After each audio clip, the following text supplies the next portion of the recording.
Hey everybody, another website vlog today. Something that I want to share or talk about is analytics. If you've ever built a website before, you've probably seen Google Analytics, or it tends to be used just for kind of managing website analytics. If you aren't familiar with just how invasive some of these trackers can be, some of the scripts can get kind of heavy. Some of the choices they make can start to involve some privacy concerns, and it kind of just becomes a little bit creepy when a lot of stuff just kind of comes together. I can talk about that more in another video if need be, or if anybody has any questions, leave them down below, by the way. But that left me looking for an alternative, which brought me to Plausible. Plausible is an alternative to Google Analytics that, first off, I wanted to include analytics into my website, at least at a minimum, just so that I could see what was happening as people were visiting or not visiting, so that I could see what was going on. So I did need analytics, but I also didn't want to be over the top and use something like Google Analytics that was going to have a lot of privacy concerns. So there's a couple others out there, but I settled on Plausible, really kind of just due to their pricing. I don't know if they're the best. This video is not sponsored by them or anything like that. This is just me trying to be transparent about what I've been using. But Plausible, simple, privacy-friendly Google Analytics alternative. You can read the site if you want, but really what I want to do is just to show that I'm trying to be extra transparent with what is on the website. So other than the Plausible analytics, I guess, tracking script or the analytics script, there's no other cookies, there's no other analytics, there's no other anything that I am using on the website nor plan to use. And if that ever changes, I'll definitely be transparent and share it, but I don't think that there would ever be a change. So to be ultimately transparent, I just want to show what my analytics are right now. And here they are. Not too crazy. All of these things, really, this just shows me that the site is working, analytics is working, and it's integrated into the next.js kind of React website. This is plenty good enough for me. And as the site grows, hopefully, I'll be able to see more things here and see which articles or which parts of the website people are enjoying the most or what they're visiting the most, and be able to react based on that. However, what I wanted to do was not just show how to integrate the analytics into a Next.js website, because Plausible has actually done a really good job of documenting that inside their documentation. I can demonstrate that if anyone wants to see that. Let me know down below. But I wanted to kind of shy away from that and instead show how we can embed the analytics directly onto the website. Instead of having to make a video and show that that I'm being transparent about the analytics, instead I wanted to just say that, hey, they're right there on the website for everyone to see. There's nothing to hide. You can see exactly what's happening. Come to the website, see everything. The first thing that I wanted to do was just show that Plausible allows you to share an exact URL of the analytics. So if I copy this URL right here, it'll actually it makes this page public, so anyone can navigate to this. You don't have to be logged in as me or anything like that. You can navigate directly to this page and just see it. Alright, so the first thing is we have the website open. You can see that this is just the basic home page, or the landing page that you land on whenever you go to rushinglabs.com. Of course, we're running it locally. Got a list of blog sites. We've got some links up here. I'm kind of wanting to put just a link in the middle of the page right down here. It doesn't have to be perfectly centered. I just wanted to get it on the page for now and then style it later.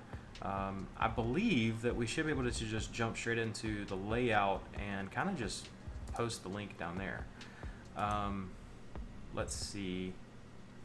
So we have the index page, which is kind of the main page, and we also have the layout.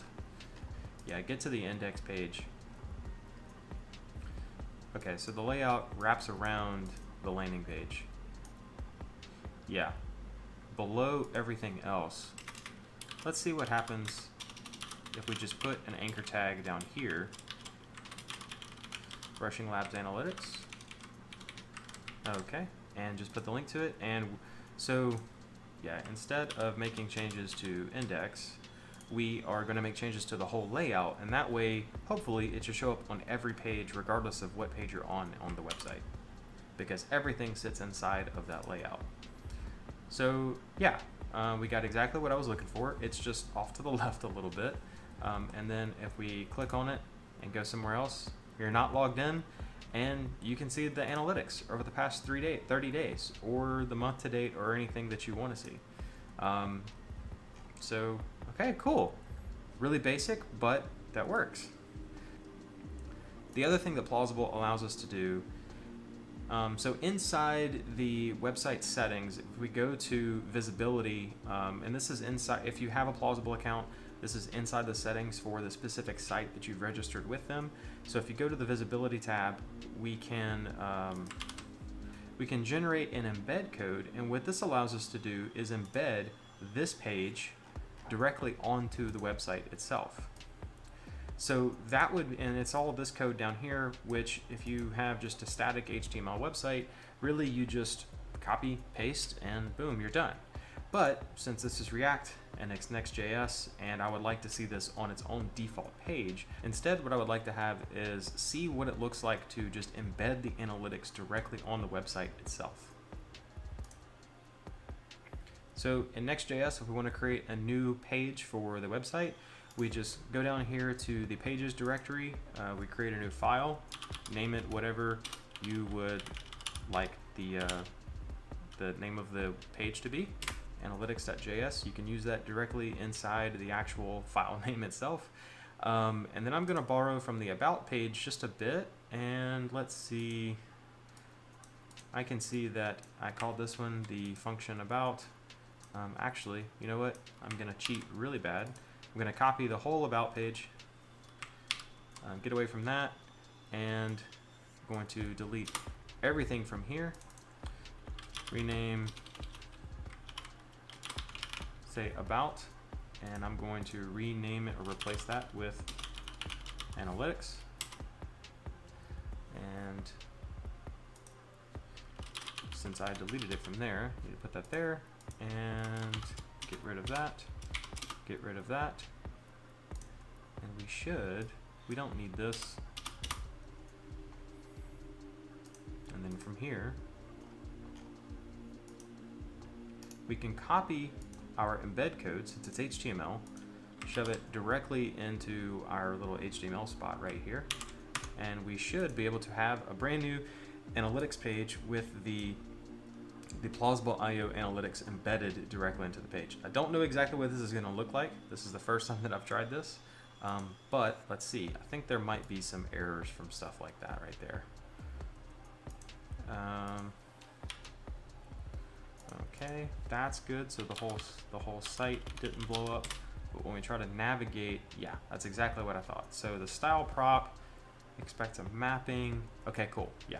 So we've got some Jsx errors here. So style, let's see, I'm going to organize this just a bit. Plausible embed, this is probably it. Refuse to display Plausible IO in a frame because it set X frame options to same origin. Okay, so we had to do a few things. I messed up a little bit. You have to create a shared link, and then, so follow these steps, read everything. Make sure that you keep the password field blank. So we click new link, and here we see that the password is optional. This is creating a shared link and and it's using the name. It doesn't have to be your email address. It could be literally anything. You're just calling the link something. This is just to specify what the link is. You're using this to create a hash to put on the back of the shared link. Then you take this shared link. Could just click copy. Put it into the enter shared link section, and then you generate your iframe embed code down here. I thought that we were just copying this. Instead, we're creating a shared link, copying that down here. Anyway, that aside, embedding this directly into React, there's a couple of changes I had to make. I had to change the style properties to something that was JSX friendly. We had to change plausible-embed to have equal true. When it comes directly outside of their embed code, it's just like this, where it's just denoted. And then here we go. We have an analytics page for the website where it's embedded right there. So if we go back to the regular site, We can see that we have the analytics link down here where it pulls us away from the site, but we also have, I don't have it linked on the website yet, but if we also just navigate straight to the analytics page, we have it right there. Cool. All right, there we go. I know this vlog there wasn't too much craziness to it, but I wanted to make sure in making this site, and also just in keeping with the theme for this channel, of having privacy and transparency.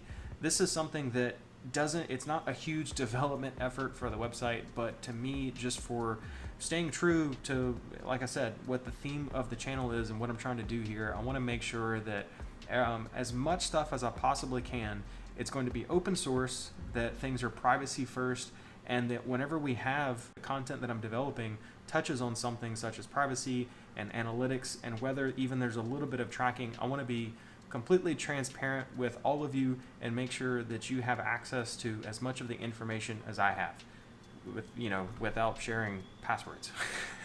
But yeah, so this is something that I thought was a great idea for the website.